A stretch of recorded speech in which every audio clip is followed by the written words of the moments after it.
নির্মল অবস্থায় এই দেহটার মধ্যে যখন জিকির থাকবে, আল্লাহর নবী সাল্লাল্লাহু আলাইহি সাল্লাম বলেন, হাদিসের মধ্যে আছে তামবিউল গাফিলিনের মধ্যে ফকি আবুল আইস সমরকান্দি রাহমাতুল্লাহ আলাই তার কিতাবের মধ্যে আছে জিকিরের 100 ফজিলত আছে, 100 ফজিলত আছে। বলেন সুবহানাল্লাহ।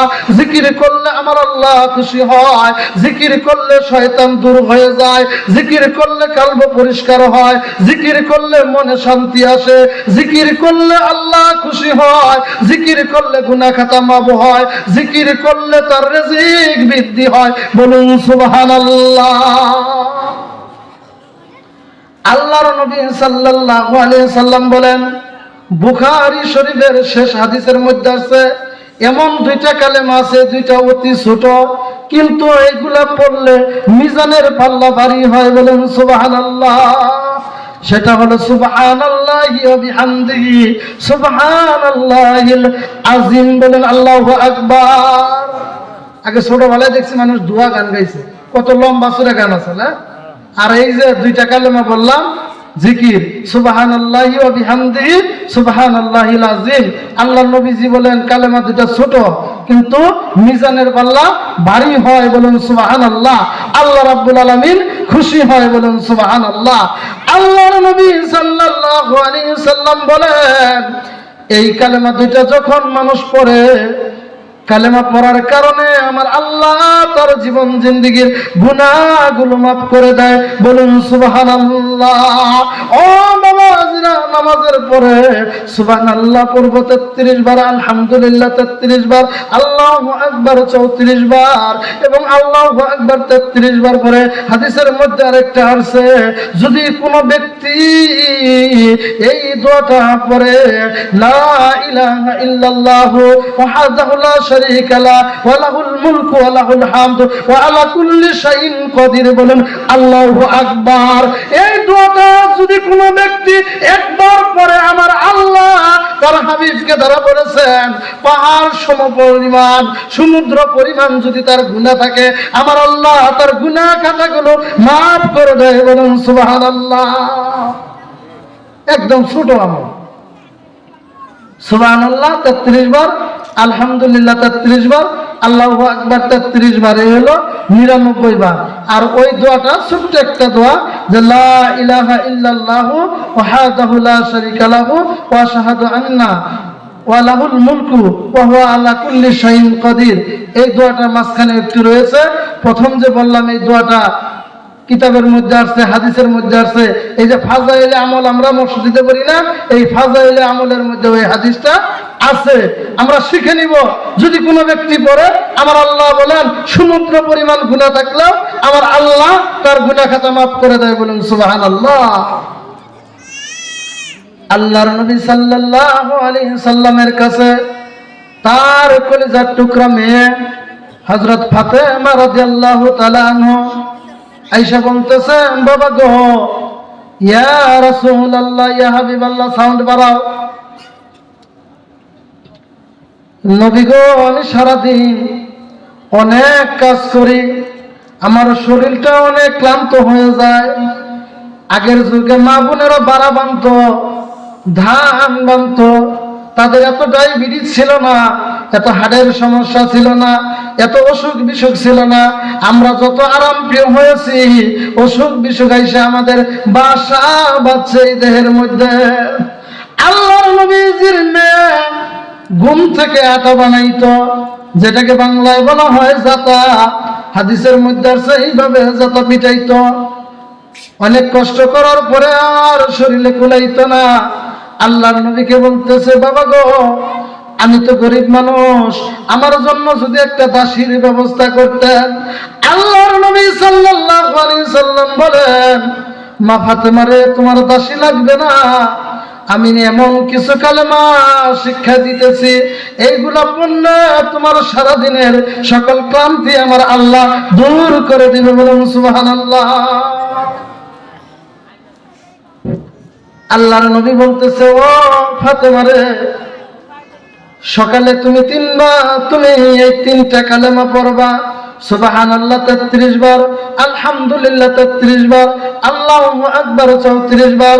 সারা রাত্রে যত কষ্ট করেছো এই তিনটা আমল করার কারণে আমার আল্লাহ তোমার শরীরের সকল ক্লান্তি দূর করে দেবে, বলে সুবহানাল্লাহ। সারাদিন পরিশ্রম করবা, সন্ধ্যার সময় এই আমলটা করবা। মা বোনেরা দিলের কান লাগাইয়া শোনেন গো মা বলেন আমি আমার ছেলে মেয়ে আছে, তাদের জন্য আমল করতে পারি না, অনেক কাজ করতে হয়, করতে পারি না আমল। ও মা, তুমি ভাত রান্না করবা, এই সময় আমার আল্লাহর জিকির করো, জিকির করো, আমার আল্লাহ খুশি হয়ে যাবে। জিকির করলে আল্লাহ খুশি হয়, জিকির করলে কলব পরিষ্কার হয়, জিকির করলে ওই মানুষটা আল্লাহর ওলি হয়ে যায়, বলুন সুবহানাল্লাহ। এই জন্য বাবাজিরা আমরাও যদি এই আমলটা করি, 5 ওয়াক্ত নামাজের পরে আমল করি, আমরা আমল অতি ছোট কিন্তু বরকত বেশি। যারা আমরা ক্ষেত কামারে কাজ করি, কাজ করার পরে এই আমলগুলো করতে পারবো না, একদম ছোট আমল। সুবহানাল্লাহ 33 বার, আলহামদুলিল্লাহ 33 বার, আল্লাহু আকবার 34 বার। সারাদিন কাজ করবো, এটা পড়ার সাথে সাথে সকল শরীরের সকল ক্লান্তি আমার আল্লাহ দূর করে দিবে, বলুন সুবহানাল্লাহ। মা বোনেরা যত কষ্ট করেন না কেন এই দোয়াগুলো পড়বেন, জিকিরগুলো করবেন হর হামেশায়, তাহলে আল্লাহ আপনার ক্লান্তি দূর করে দিবে, বলুন সুবহানাল্লাহ। হর হামেশায় জিকির করো মুমিন, জিকির ছাইরো না, হর হামেশায় জিকির করো মুমিন, জিকির ছাইরো না, বলুন আল্লাহু আকবার। জিকির কেমন ভাবে করতে হবে, যার মনে যেমন ব্যথা ওই ব্যক্তি ওই রকম জিকির করবেন গো বাবা, জিকির করবেন। আল্লাহর নবী সাল্লাল্লাহু আলাইহি ওয়াসাল্লাম বলেন, আমার আপনার মানব দেহের মধ্যে এমন একটা গোশতের টুকরা আছে, এই গোশতের টুকরাটা যার পবিত্র, তার সম্পূর্ণ দেহটাই পবিত্র, বলুন সুবহানাল্লাহ। বুখারী শরীফের হাদিসের মধ্যে আছে, নারী হোক এবং পুরুষ হোক সকলেরই বাম স্তনের 2 আঙ্গুল নিচে হলো চামড়া, চামড়ার নিচে হলো গোশত, গোশতের নিচে হলো হাড্ডি, হাড্ডির ভিতরে 70,000 নূরের পর্দার ভিতরে হলুদ রঙের গোশতের টুকরা আছে, বলে সুবহানাল্লাহ। আরবিতে বলে কাল, বাংলায় বলে হৃৎপিণ্ড এবং ইংরেজিতে বলে হাড়। যার হাড় ভালো তার সম্পূর্ণ দেহটাই ভালো, বলুন সুবহানাল্লাহ। ও বাবাজি, আল্লাহর নবীজি বলেছেন মুমিনের কলব হলো আল্লাহর আরশ, বলুন সুবহানাল্লাহ। আর জালেম জুলুমকারী যে দেহের উপর জুলুম করেছে, আত্মার উপর জুলুম করেছে, গুনাহ করেছে, তার গুনাহের কারণে তার কলবের মধ্যে শয়তান হাঁটু মরে বসে থাকে, জিকির করতেও ভালো লাগে না, নামাজ পড়তেও ভালো লাগে না, মা বাবার খেদমত করতেও ভালো লাগে না। এই জন্য আল্লাহর নবী সাল্লাল্লাহু আলাইহি ওয়াসাল্লাম বলেন, বাবা গো, যখনই আমি আপনি একটা গুনাহ করব এই কলবের মধ্যে দাগ পড়ে যায়, যখনই মা বোনের একটা চুগলখড়ি করে একজন আরেকজনের কাছে কথা লাগাই দিয়া ঝগড়া বিবাদ সৃষ্টি করবেন, এই কলবের মধ্যে দাগ লেগে যাবে। একজনে যখন দোকানের টাকা মেরে খাবো, জমিতে যে আইল কাটবো, এইখানে দাগ পড়ে যায়। ও বাবাজিরা, কাপড়ের মধ্যে ময়লা লাগলে যেমন সাবান সোটা দিয়ে ভিজাইতে হয়, শুধু ভিজাইলেই হয় না, আবার একটু কাঁচাও দিতে হয়। আল্লাহর নবী সাল্লাল্লাহু আলাইহি ওয়াসাল্লাম বলেন, যারা গুনাহ করেছে, গুনাহ করার সাথে সাথে কলবের মধ্যে কালো দাগ পড়ে যায়, এই কালো দাগ পরিষ্কার করার একমাত্র হাতিয়ার হলো, একমাত্র কলবের কলব পরিষ্কার করার হাতিয়ার হলো জিকির, বলুন সুবহানাল্লাহ। লোহার মধ্যে ময়লা পড়লে কি দা কষ্ট হয়, রেত দা ঘষে, আবার শিরিষ কাগজ দা ঘষে। আল্লাহ নবীজি বলেন কালবের রেত হলো জিকির, বলুন সুবহানাল্লাহ। এই জন্য মা বোনেরা কথা বলবেন না, আল্লাহর জিকির কেমন ভাবে করছেন।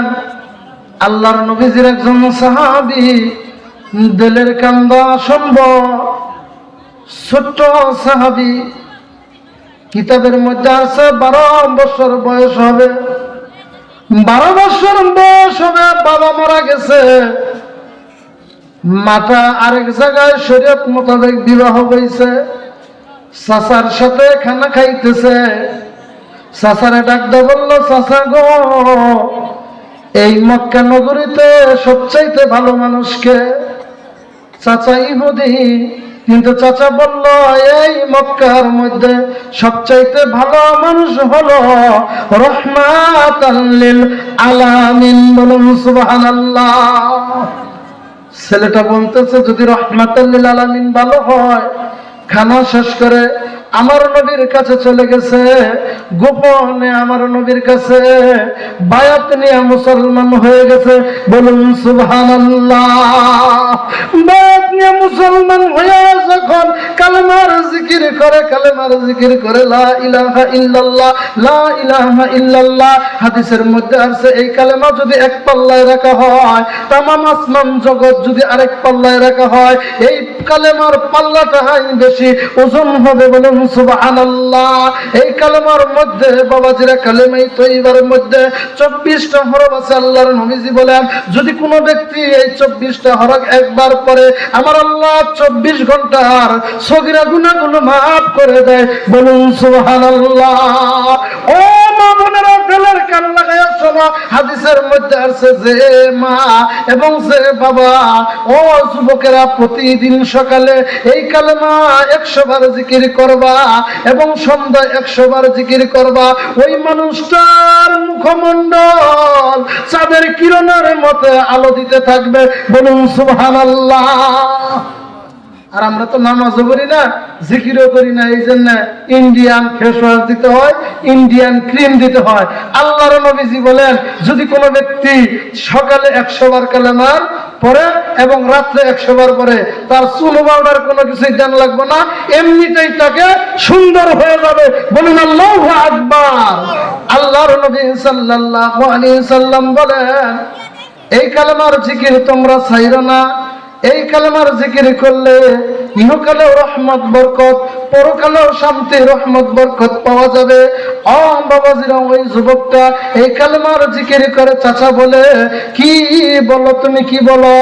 চাচা গো, কালকে যে বললেন এই দুনিয়ার মধ্যে সর্বোত্তম মানুষ হলো রহমাতাল লিল আলামিন আব্দুল্লাহর বেটা মুহাম্মদ সাল্লাল্লাহু আলাইহি ওয়াসাল্লাম, আমি তার কাছে বায়াত নিয়ে মুসলমান হয়ে গেছি, আমি তার জিকির করতেছি। বলুন আল্লাহু আকবার। ওই চাচা ডাকতে বলল কি বললা তুমি? তুমি এটা কাজ করেছো, তুমি তার কাছে বায়াত করেছো, তুমি আমার বংশের মধ্যে কালি লাগাই দিয়েছ। যাও যাও যাও বাচ্চারে, যদি তুমি এই কালেমা না ছাড়ো, যদি আব্দুল্লাহর বেটা মুহাম্মদের পথ না ছাড়ো, তাহলে তোমার খাবার বন্ধ, তোমার জমি বন্ধ, তোমার টাকা পয়সা বন্ধ। চাচাকে ডাকতে বললো চাচা গো, সব কিছু ছাড়তে পারি, আমার নবীকে ছাড়বো না। বলুন সুবহানাল্লাহ। রহমাতাল লিল আলামিন নবী কুরআনে প্রমাণ, আশিক বিনে কে বুঝিবে আমার দয়াল নবীর শান, উম্মত বিনে কে বুঝিবে আমার নূর নবীজির শান। নবী আমার মদিনারি বুলবুল, আমার আল্লাহ প্রেম করিয়া নাম রেখেছেন মুহাম্মদ রাসূল। ওরে সেই নবীকে ভালোবাসলে জান্নাত পাওয়া যায়, সেই নবীর সুন্নাত মানলে জান্নাত পাওয়া যায়। আশিক বিনে কে বুঝিবে আমার দয়াল নবীর শান, উম্মত বিনে কে বুঝিবে দয়াল নবীর শান। ওরে সেই নবীকে ভুল বুঝিলে, সেই নবীকে ভুল বুঝিলে ঈমান চলে যায়। আশিক বিনে কে বুঝিবে আমার দয়াল নবীর শান, উম্মত বিনে কে বুঝিবে নূর নবীজির শান। বলুন আল্লাহু আকবার। এই ছোট্ট ঘটনাটা বলেই কথা শেষ করে দিব 5 মিনিটের আগেই। বাবাজিরা কেমন আশেক ছিলেন, কয় আমি ঘর ছাড়লাম, বাড়ি ছাড়লাম, টাকা ছাড়লাম, পয়সা ছাড়লাম চাচা গো, আমি আমার নবীকে ছাড়বো না।